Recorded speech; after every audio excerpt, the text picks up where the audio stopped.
인간의 관리 하에 있는 동물들은 동물의 선택으로서 산다기보다는 인간의 선택으로서 동물들이 사는 경우가 많다고 생각을 해요. 그러니까 인간이 어떤 결정을 하느냐에 따라서 그 동물의 삶의 질이 확실히 달라질 수 있다고 생각을 하는데, 저 인사하는 게 있습니다. 저 인사. 아, 네. 어떻게 인사하면 되죠? 가만히 계십니다. 자, 바른샘 팟캐스트 5화 1부 시작합니다. 네. 이 정막이 너무 괴로워요. 이 정막이 필요해. 내가 볼 때 우리의 특성이야. 좋습니다. 오늘 또 저희가 누굴 모셨죠? 또 엄청난 분이시죠. 기가 막히신. 저 좀 긴장 중이거든요. 나도 잔뜩 긴장되고 실제로 손에 땀이 나기 시작했고. 그래서 오늘 저희가 모신 분은 자기소개 부탁드립니다. 네, 안녕하세요. 저는 이순영 트레이너고요. 개인적으로는 All About Animal Training이라는 사업자를 갖고 있는 사람이고, 뭐 동물 트레이닝 관련된 활동을 하고 있습니다. 그래서 반려동물뿐만 아니라 이제 가둬진 동물을 위해서 할 수 있는 트레이닝도 같이 하고 있어요. 너무 좋습니다. 지금 수영쌤 말씀 모르시던 분들도 그렇고 아시던 분들도 그렇고 딱 듣자마자 되게 특이점이라고 느끼셨을 법한 게 단순히 이제 반려견 훈련사가 아니고 네. 전체적인 동물들에 대해서 이제 관심이 있으시고 일을 해 오신다라고 말씀을 하시는 게 되게 어떻게 보자면 포인트잖아요. 사실 제가 다른 분들께도 다 질문을 드리고 저도 되게 스스로의 과정도 되게 웃겼어서 꼭 여쭤보는 것인데, 그 처음 뵀을 때도 난 그게 궁금했거든. 이순영이라는 전문가는 이 반려견 쪽으로 어떻게 해서 들어오게 됐고 어떤 과정을 통해서 뭔가 이런 전체적인 동물까지 이제 확장을 하게 되었나, 이런 것들 한번 여쭤보고 싶은데 혹시 가능하실까요? 네. 좋습니다. 뭐 저도 일단은 동물을 좋아했고요. 동물을 좋아해서 대학교도 반려동물 아니 동물 관련 과를 갔어요. 어떤 동물학과? 그런 네. 과가 예. 단일로 있어요. 있습니다. 네. 그래서 근데 동물이 마냥 좋아서 갔긴 했는데, 이제 막상 동물과에 갔을 때 공부를 하게 되면서 이제 좋아하는 것과 얘네들을 이해하는 것의 차이를 느꼈던 것 같아요. 이제 마냥 내가 일방적으로 동물을 좋아하는 것이 내가 직업으로서 하게 되면은 안 되겠다라는 생각이 들면서, 사실 저도 이제 학교에서 강의를 하긴 하지만 동물을 좋다고 하는 학생들이 어쨌든 동물 관련 학과라는 거는 되게 특이하잖아요. 그러니까 동물을 좋아하는 사람들이 보통이죠. 그랬을 때 동물을 좋아하게 됐다가 이제 직업으로서 그 관련된 일을 했을 때 그 마음을 잃는 경우가 굉장히 많다고 생각을 해요. 마냥 내가 동물을 좋아서 시작했던 일이 이제 돈을 벌어야 되는 입장이 되면서, 그리고 동물을 내가 직접 이제 다루는 일을 하게 되면서 동물한테 잘 해줘야 되는 상황뿐만 아니라 동물을 어떻게 보면 괴롭혀야 되는 상황까지도 있을 수 있는데, 그 상황에서 좀 괴리감이 있을 것 같아요. 근데 그게 그냥 내가 좋아한다라는 감정만으로는 충분하지 않다라고 생각을 합니다. 그래서 어떠한 계기로 인해서 나는 이 정도로 내가 좋아하는 걸로는 안 되겠다. 그래서 좀 이해해 보려고 노력을 했었고, 그 과정에서 우연치 않게 트레이닝이라는 이 주제가 저한테는 동물을 뭔가 이해하려고 하는 듯한 느낌이 들었어요. 내가 얘의 행동을 알려줄 수 있다라는 거는 우리가 인간 대 인간으로 이렇게 말을 하는 게 아니라 다른 종이잖아요. 그렇죠. 근데 내가 원하는 거를 이 동물이 할 수 있다라는 것 자체가 뭔가 소통하는 느낌이 들긴 하잖아요. 근데 그 방법 자체가 제가 맨 처음에 배웠을 때 당시에는 굉장히 일방적이었죠. 원래 강압적이고 넌 이걸 해야 돼. 하지 않으면 너한테 불이익이 간다.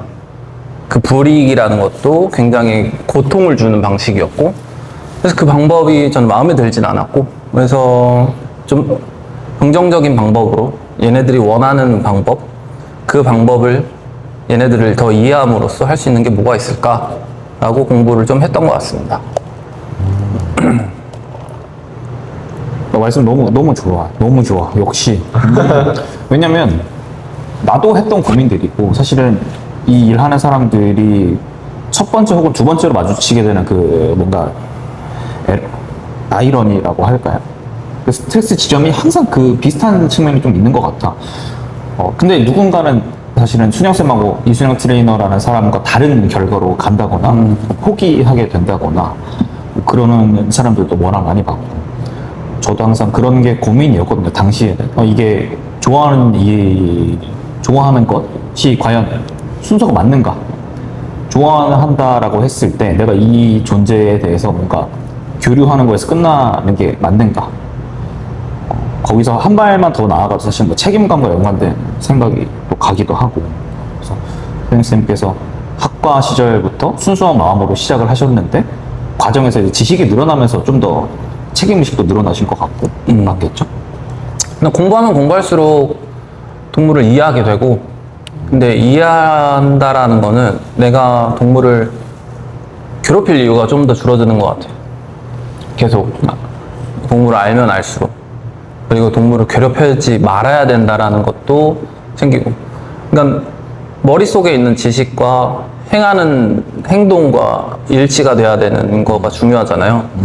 근데 머릿속에 뭐 없으면은 동물을 이해할 수 없으니까 동물을 괴롭히는 일도 하게 되는 것 같고 그래서 괴롭히지 않으려고 더 배우려고 하는 것도 있는 것 같습니다. 저 몇 가지 질문 드릴 게 있는데 일단 이전 이야기로 돌아가서 동물학과에 지원을 하셨다고 하셨는데 네. 거기 세부 전공 같은 게 있을 거라 생각이 들거든요. 뭐 제가 있었던 과는 야생동물, 반려동물, 뭐 실험동물 이런 식으로 크게 세 가지로 나눠져 있었는데 제가 학교 다녔을 때는 크게 제가 어떤 공부를 해야 될지는 잘 몰랐어요. 근데 제가 좋은 기회로 야생동물 구조센터에서 학생 신분으로 이제 근로학생 네. 신분으로 잠깐 일한 적이 있어요.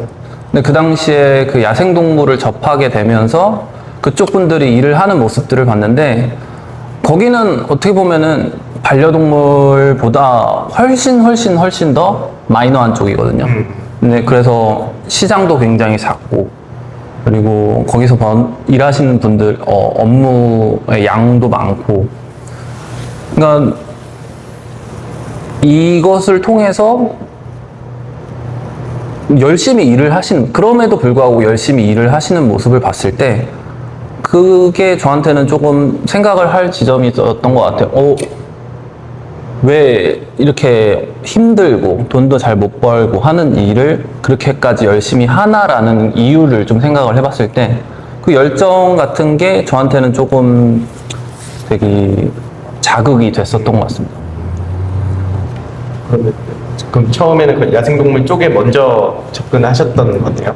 근데 되게 짧았고요. 근데 네. 짧지만 되게 강했던 기억이에요. 그런 다음에 그렇게 일을 하다가 거기에 사정이 생겨가지고 제가 일을 그만둬야 했어요. 그래서 거기가 잠깐 문을 닫았었거든요. 그래서 그때 당시 이제 새로운 뭔가를 해볼 수 있을까라는 것 중에 이제 트레이닝이 있었죠. 그래서 트레이닝을 배웠는데 너무 재밌었어요. 약간 내가 얘한테 뭔가를 알려줄 수 있다라는 게. 네. 그래서 트레이닝을 시작했는데 그게 이제 지금까지 오게 된 거죠. 말씀해 주신 것 중에 제가 순영쌤과의 첫 만남 때 제가 들었던 말을 기억하는 게 있어요. 그게 뭐냐면 제가 그때 기억나시죠? 폴바셋 카페에서 만났습니다. 그거 어떻게 아세요? 용산 쪽이었던 것 같아요. 맞아요. 그날 이제 막 제가 진짜 엉뚱한 질문도 하고 그때 이제 고민이 엄청 많았어서 근데 들었던 얘기가 좋은 일 하는데 왜 돈을 많이 벌는 게 나쁜 거냐 이 말씀이 약간 그 폐부를 탁 꿰뚫었단가 왜냐면 나는 되게 괴로웠던 것 중에 하나가 지적인 괴로움이고 이성적인 괴로움이 아니었고, 그러니까 동물이라는 게 어떻게 보자면 돈이랑 참 안 어울리는 단어라고 나는 느끼거든. 뭔가 이 동물하고 뭔가를 한다라는 과정에서. 물론 모든 게 이제 서비스화되고 돈이라는 재화로 이제 치환이 되기도 하지만, 뭔가 동물을 사랑하고 사람을 사랑하고 그 과정에서 이제 도움을 줘야지라고 마음을 먹었는데 이게 내가 직업화해야 하잖아요. 그래서 그 과정에서 되게 힘들었어. 뭔가 힘든 감정이 항상 있었는데 그 수영쌤의 말이 나를 엄청 안정화시켰었어. 그래, 나 좋은 일 하니까 돈 벌어야지. 약간 이런 생각을 하게 됐어. 근데 그 문장이 나는 수영쌤을 떠올릴 때마다 항상 떠올라. 수영쌤께서 방금 언급도 하셨지만 그 사람들의 그 열정, 어떻게 보자면 산업적으로 사업적으로 엉망인 그 필드에서도 뭔가의 사명의식과 그들만의 열정을 끊임없이 세워나가는 그런 것을 강렬한 경험이라고 이제 언급을 하셨잖아요. 근데 그 경험과 트레이너로서의 그 전문성도 같이 합쳐져서 그런지 지금도 계속 곰 보금자리 프로젝트도 있다가 제가 한 번 더 여쭤보겠지만 관련해서도 계속 꿈을 키워나가시고 현실적인 노력으로 이루려고 노력을 하고 계시잖아요. 근데 이 부분에서 제가 확 듣고 싶었던 것이 나는 항상 그런 게 궁금했어. 그러니까 야생동물이나 일종의 뭐 생추어리도 그렇고 보존 쪽이나 혹은 구조라던가 뭔가의 생명한테 도움을 되는 그 과정에서 사실 너무 부족한 점이 많잖아요. 필드에 있는 사람들의 자원이 부족하기도 할 것이고 노동력이 부족하기도 할 것이고 여러 가지 사회적인 측면에서 도움이 필요하다고 느끼시는 부분도 있으실 텐데 필드에 직접 깊게 발 담그시고 계신 입장에서의 그런 것들 좀 듣고 싶어요. 생각이 저도 있었죠. 지금 이 일을 하면서도 여전히 있는 고민 중에 하나가 일단은 이게 직업이라는 거는 이걸로 생계를 이어간다라는 뜻이잖아요. 그러면 생계를 이어가려면은 수요가 있어야 돼요, 수요가. 근데 우리가 뭐 좋은 일이라고 하기엔 좀 크게 말하는 거일 수도 있지만 이게 더 나은 방법이다라고 생각한다라는 거는 사람들도 이 방법이 낫다라고 생각을 하고 선택을 해줘야 우리가 생계를 이어갈 수 있는 상황들이 있을 텐데 아직까지 우리나라에서는 동물한테 그 정도까지 하는 거가 필요한 일이 아니다라고 생각하기 때문에 이걸로 생계를 이어갈 수 있는 방법들이 적은 거 아닐까라는 생각이 들어요. 그래서 어쨌든 이 방법이 동물한테 더 나은 방법이라고 하면은 사람들도 이걸 중요하게 생각을 해야 될 테고 그러면 이거 인식 자체가 바뀌어야 되는 것도 필요하고 그렇게 되면은 어쨌든 사람들한테 좋은 일이 아니라 그냥 이게 이 방법인 게 당연한 거라고 선택이 되면은 일단은 그거는 뭐 좋은 일 나쁜 일을 따지고 떠나서 사람들은 그거를 선택한다라는 거죠. 그러니까 근데 지금 우리나라에서는 이 방법이 있고 저 방법이 있는데 우리가 생각하는 방법과 반대되는 걔를 억압하고 뭐 걔를 뭐 때린다거나 이런 것들의 방법이 그냥 사람들한테는 괜찮다라고 여겨지는 지금 상태라서 우리가 쓰는 방식이 선택되지 않는 경우가 있고 그게 이제 뭐 수입을 만드는데 지금 문제가 되는 거일 수도 있다라는 생각도 들어요. 그래서 이게 보편화가 되면 이게 일반적이라고 생각을 하면은 저는 이걸로 생계를 하는 사람들이 살아남을 거라고 생각을 해요. 너무 좋은 말씀. 근데 뭐 보면은 저도 이제 학생분들한테 얘기를 하다 보면은 예전에 우리가 동물을 대했던 방식이랑 지금 우리가 동물을 대했던 방식을 봤을 때 미래에 사람들이 동물을 대했던 방식은 어떻게 될 것 같냐라고 하면은 우리가 나아갈 방향은 보인다고 생각을 해요. 걔를 괴롭히는 방식이 아니라 동물을 괴롭히는 방식이 아니라 되게 좋은 접근이다. 동물을 어떻게 하면 더 동물답게 볼 수 있는 그런 방법이 뭐가 있을까? 시선이 뭐가 있을까? 그러면 우리가 선택해야 되는 방법들도 당연한 거죠. 지금 당장을 봤을 때는 어려워 보이지라도 어떻게 보면은 우리 세대에서는 그렇게 빛을 보진 못할 수 있어도 좀 끔찍한 일일 수도 있지만 좀 너무 오래 걸리진 않을까. 근데 방향은 그 방향이라고 생각해요, 저는. 그리고 지금 당장 이게 잘 안 바뀌는 이유는 과거의 사람들과 현재의 사람들이 아직 공존하고 있기 때문에 이 과거의 사람들이 자기들의 방식이 틀리다라고 말하기가 쉽지가 않잖아요. 어렵죠. 네. 내가 오랫동안 지켜왔던 방식인데 그거를 어떻게 그냥 나 그때 동안 지금 동안 해왔던 게 잘못된 거야 이렇게 말하면은 안 되니까 자기들을 생각에는 그래서 버리지 못하는 것 같아요. 이거 여쭤보고 싶은 게 있어요. 아까 말씀해 주셨던 것 중에 너무 재미있다라고 저는 생각을 한 것이 보통은 관념적인 얘기들을 우리가 하게 돼 있어요. 윤리적인 얘기를 하게 되고. 근데 그 안에서 저희가 순영쌤이 놓치지 않는 단어가 무엇이었냐 하면은 전문가로서, 그러니까 생업을 유지하겠다라는 그 조건부로서의 전문가의 아이덴티티 이런 이야기를 좀 해주셨어요. 저는 이게 엄청 중요하다고 느껴요. 현재 일을 하시는 분들한테 혹은 나 훈련사 하고 싶어, 나 반려견이라 뭐 하고 싶어 하시는 분들한테. 왜냐면 제가 그러니까 저랑 다른 방식을 쓰는 전문가들하고도 저는 제법 만나서 얘기를 해보려고 정말 노력을 하는데 간혹 이런 얘기들을 들어요. 보호자님들이 원하지 않는다. 그 당신들의 방법이 좋은 건 알겠지만 현실적으로 서비스 제공 과정에서 인기가 없는 수업이다. 이런 얘기들도 듣게 되고 그런 어떤 현실적인 문제들 앞에서 혹은 그 문제들 앞에서 고민하고 있거나 갈팡질팡하는 사람들한테 저희가 해줄 수 있는 말이 뭘까요? 저는 되게 입이 뭔가 어렵더라고요. 그 무슨 말을 하는 게.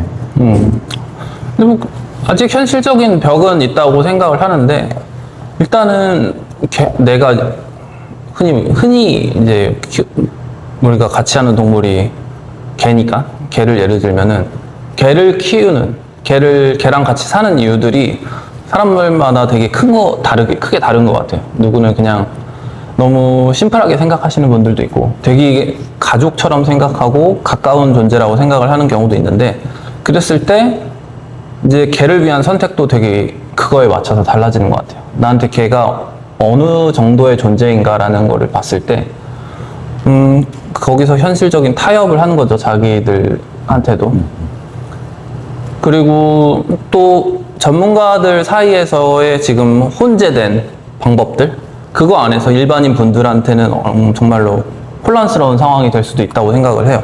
엄청. 네. 매우. 그래서 그게 또 되게 중요한 부분인 게 전문가들이 이게 옳은 방법이야 라고 이게 더 나은 방법이야 라고 좀 공통적으로 말을 하게 되면은 보호자들도 그거를 따를 거라고 생각을 해요.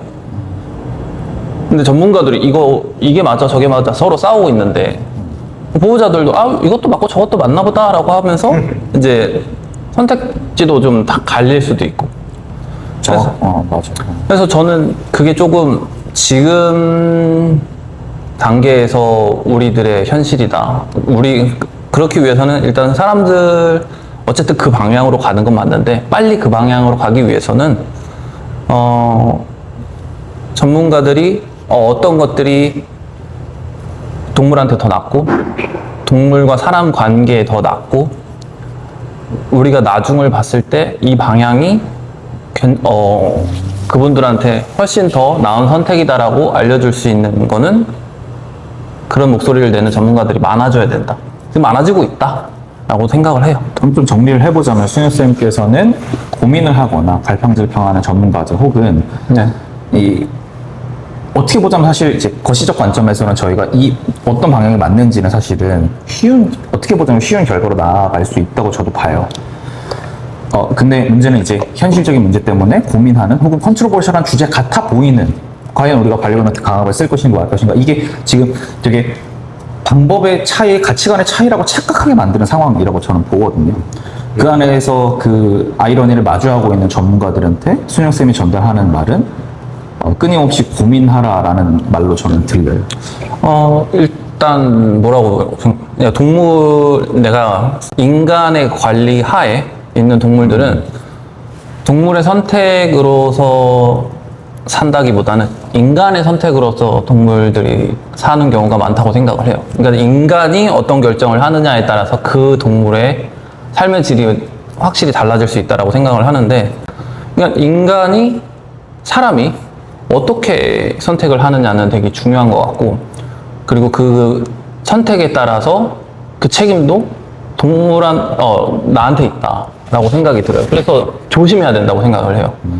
내 선택이 어떻게 되느냐에 따라서 얘의 인생이 달라지는 거니까, 인생이라고, 뭐 동물의 생이 달라질 수 있는 거니까.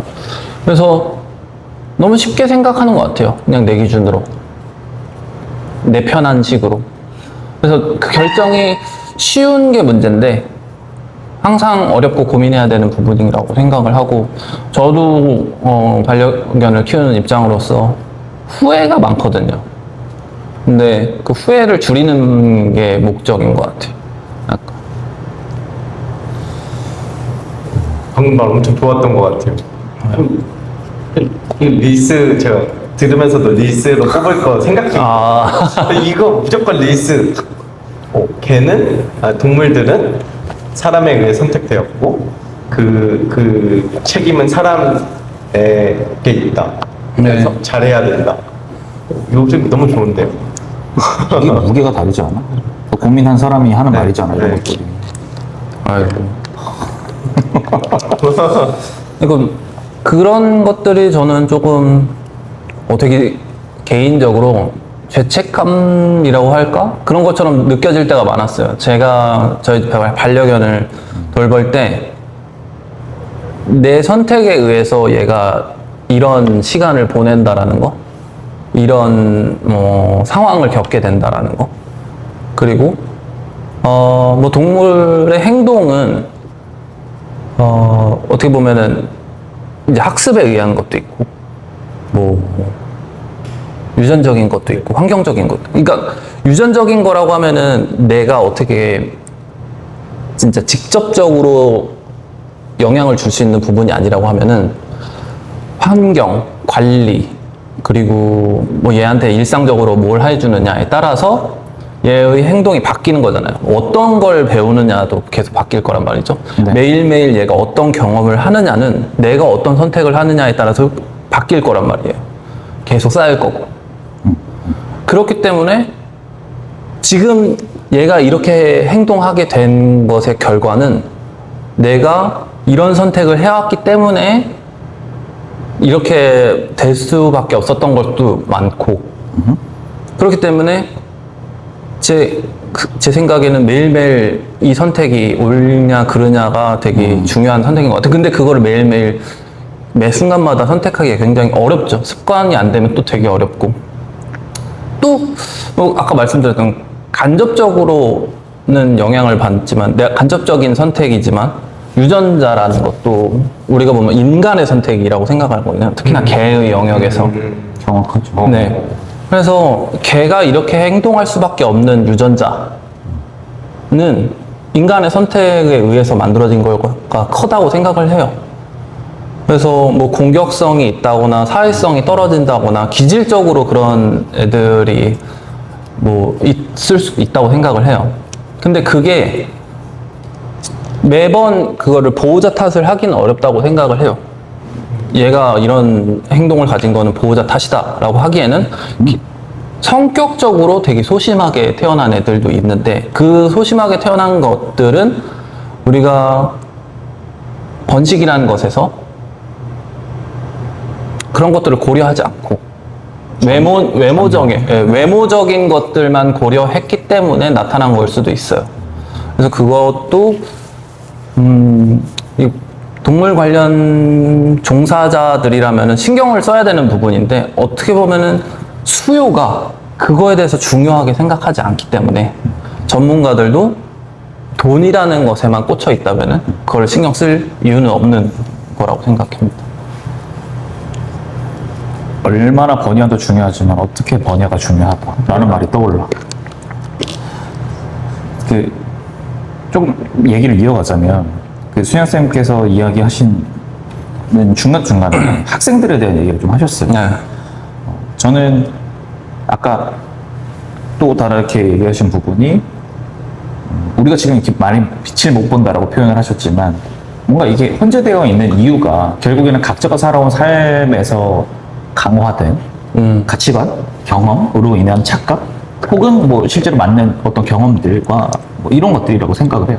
그러면 제가 갖는 생각은 결국에는 새로운 사람들을 키우고 새로운 씨앗을 뿌리는 것을 어떻게 보자면, 넓게 보자면 더 빠른 길이겠구나. 저는 그래서 순영쌤이 강의를 하고 학생들을 만나고 하는 것들이 참 보기가 좋거든요. 아, 저런 사람이 그래, 교수해야지. 나는 이런 생각을 되게 많이 한단 말이야. 왜냐? 그냥 말로만 하지 않고 계속 증명하고 있으니까. 아이고.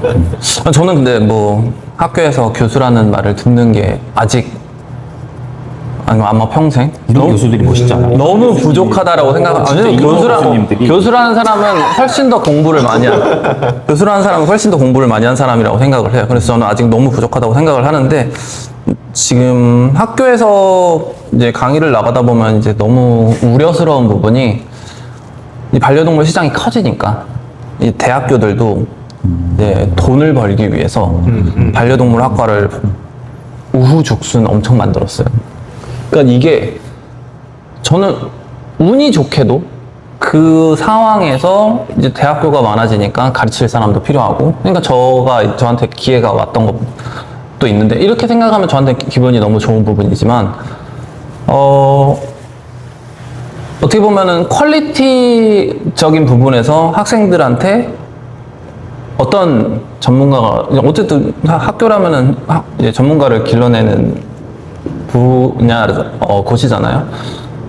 그러면 그것을 가리키는 사람의 역량도 되게 중요하고, 그 사람이 어떤 마인드를 갖느냐에 따라서도 학생들도 영향을 되게 많이 받는 것 같아요. 그랬을 때 뭐 학교에서 학교 입장을 보면은 또 취업을 시켜야 되고 돈을 많이 벌게 해줘야 되고 이런 것들을 고민하는 학교들이 많잖아요. 근데 그런 것을 고민하다 보면은 이제 돈에 집중한 교육들을 많이 하죠. 시장이 어디에 지금 많이 수요가 있느냐, 그 시장에 맞는 사람을 키워내려고. 근데 되게 좋은 거는 그때 학생들한테 말을 해주는 거는 흡수가 또 빨라요. 아주. 네, 그 시기 때 하면은, 왜냐면 동물이 좋아서 왔으니까, 아직 동물에 대해서 뭔가 경험해 본 것도 아닌 학생들이 동물한테 이런 것들을 하면 이런 문제가 있고, 이런 거를 하면 학생들은 이제 되게 부정적인 생각을 많이 하거든요. 그렇게 하면 안 되지, 동물한테. 막 이러면서. 그런 것들을 말해줄 수 있는 사람이 필요한 것 같아요. 저 순영쌤한테 배우신 분들한테 공통적으로 듣는 이야기가, 동물한테 최선을 다하지 않았을 때 그거 얼마나 악마같이 듣는다. 이 얘기를 내가 여러 번 들었어. 그게 뭔 말이지? 순영쌤이 예를 들어서 치킨 캠프를 한다. 닭들한테 똑바로 안 해. 엄청 혼낸대. 근데 제가 이제 닭 트레이닝을 하잖아요. 그때 당시 닭 트레이닝. 좀 설명해 주실까요? 닭을 트레이닝을 하는 프로그램이 있는데, 이제 닭이라는 동물이 굉장히 흡수력이 빨라요. 우리가 흔히 하는 오해가 있긴 하지만, 닭대가 네, 근데 훨씬 더 잘 교육이 돼요. 개보다 훨씬 더 빠르다라는 느낌을 들 때도 있는데, 그때 당시 학교에서 닭을 이제 트레이닝 하면서 닭을 관리를 해야 했어요. 매일매일.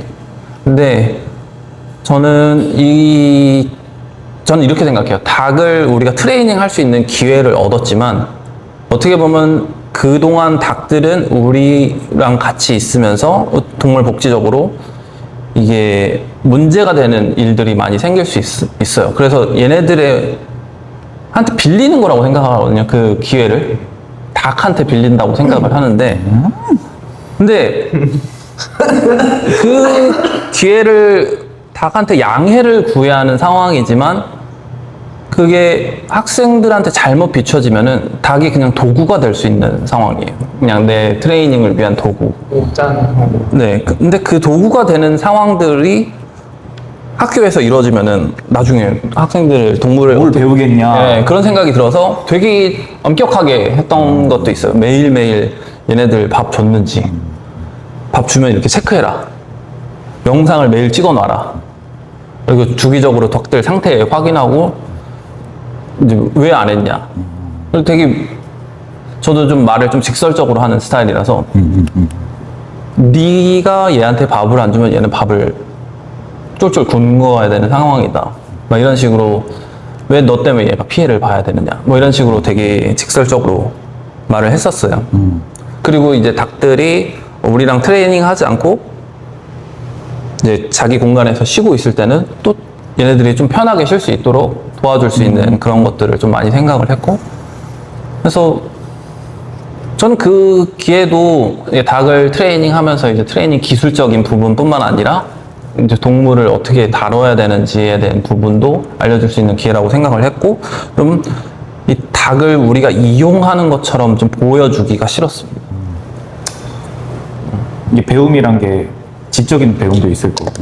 근데 저는 수영쌤이 학생들 가르치는 모습을 보면서 사실 제가 직접 수업을 참여하지 못했지만 그 모습들이 좀 보이잖아요. 아, 그러니까 뭐랄까 자세라는 거를 배울 때는 사실은 장시간 끊임없이 하고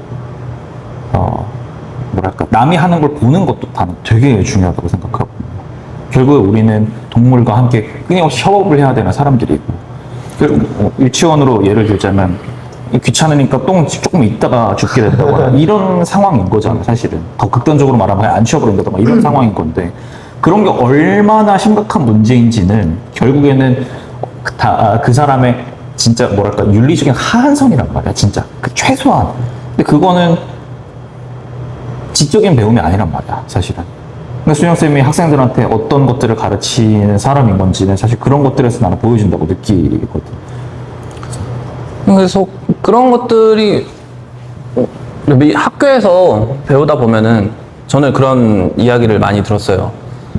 학교에서 이제 저한테 배우는 학생들이 이제 실제로 어느 이제 반려동물 관리 센터 같은 훈련센터든 유치원이든 뭐든 미용실이든 갔을 때 괴로워하는 이야기들.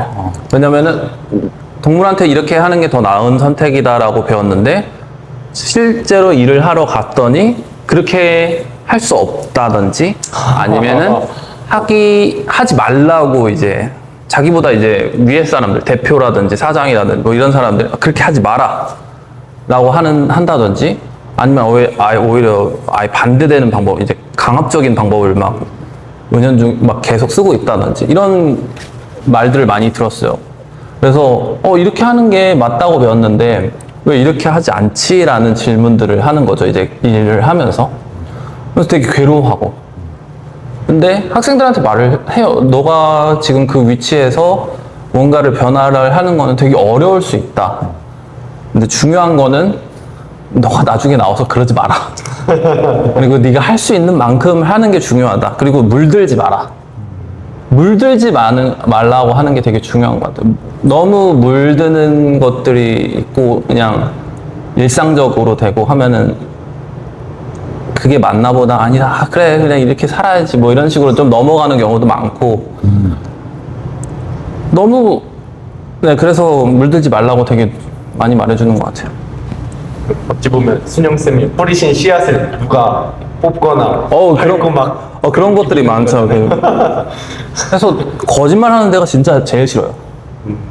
이제 막 우리는 동물한테 최고로 잘해주는 듯한 느낌으로 홍보를 하는 곳인데 정작 이제 직원들이 일을 하는 동물을 대하는 방식을 보면은 그렇게 하지 않는 곳이 정말 많은 것 같아요. 그래서 저도 개인적으로 이렇게 시설을 갖고 있지 않은 이유가 지금 현재 우리나라에서 수익을 보장하면서 그만한 개들을 많이 이렇게 관리를 하는 상황에서 보장하기가 되게 어려운 부분도 있고, 그러려면 직원도 많아야 되고, 그러려면 개는 좀 줄여야 되고. 이거 뭐 유치원에서 고민하시는 것 같아, 다들 고민하는 것 같아요. 그러면은 이제 뭐라고 해야 되죠? 현실과 타협해야 되는 지점들이 굉장히 많아집니다. 그 타협에서 어쩔 수 없는 타협이냐? 근데 타협을 이제 사정이 나아지면 개선해야 되잖아요.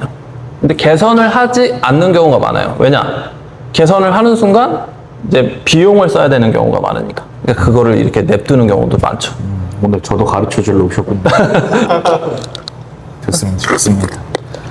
그래서 개를 키우는, 개를 돌보는 거, 동물을 돌보는 일은 진짜 돈이 많이 들어가는 일이라고 생각을 해요. 그래서 함부로 할 수 없는 부분이고, 저도 마찬가지로 되게 저 또한 고민이 많죠.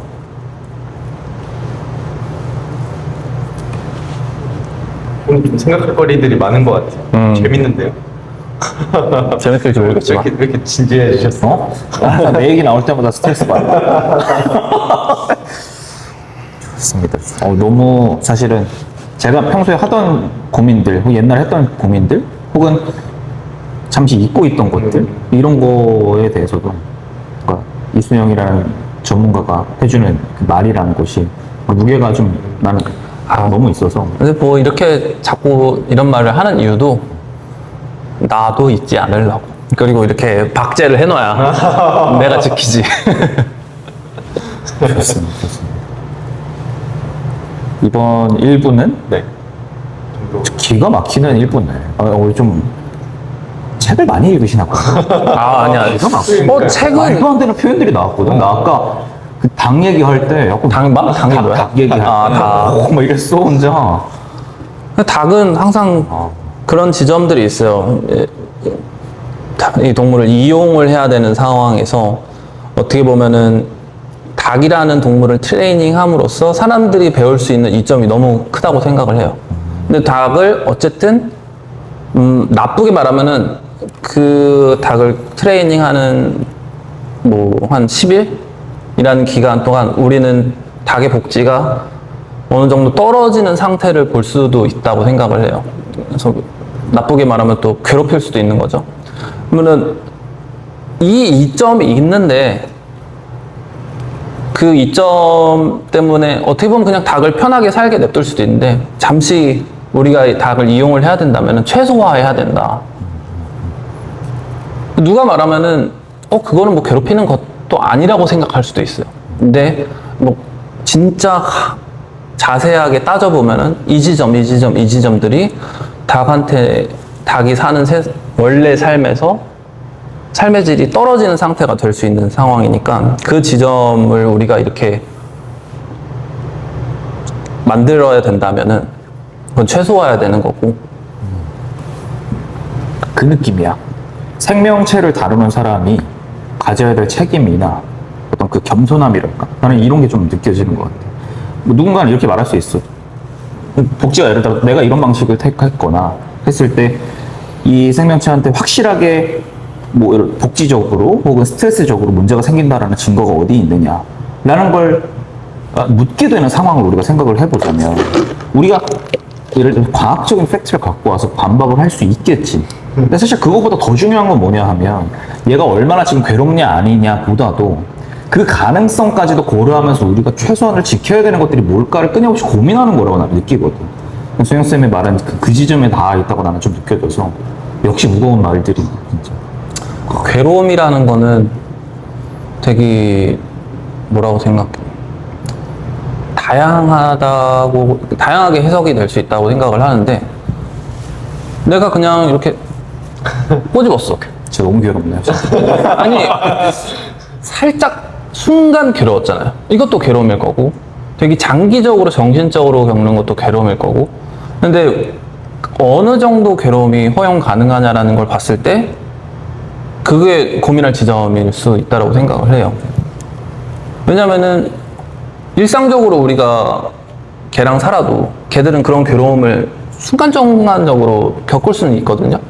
근데 그게 내가 의도해서 만든 것이냐 아니면은 그냥 의도하지 않았냐도 되게 생각해 볼 수 있는 것 같고 계속 그걸 겪게 하냐 나는 그것도 생각해 볼 수 있는 것 같고 그럴 것 같아요. 자기개발 영상이다 이거. 자기개발 영상이 인기 없지 않나? 볼 사람 보겠지 뭐. 좋습니다. 일단 제가 오늘 게스트를 모시고 쉬는 시간 없이 계속 괴롭히고 있으니까 저희 그럼 잠시 조금 쉬고 복지 상태가 떨어져 있는 상태잖아요. 지금. 집중력이 좀 떨어져. 괴로우신가요? 됐으면 그러면 1부 잠깐 마실까요? 예.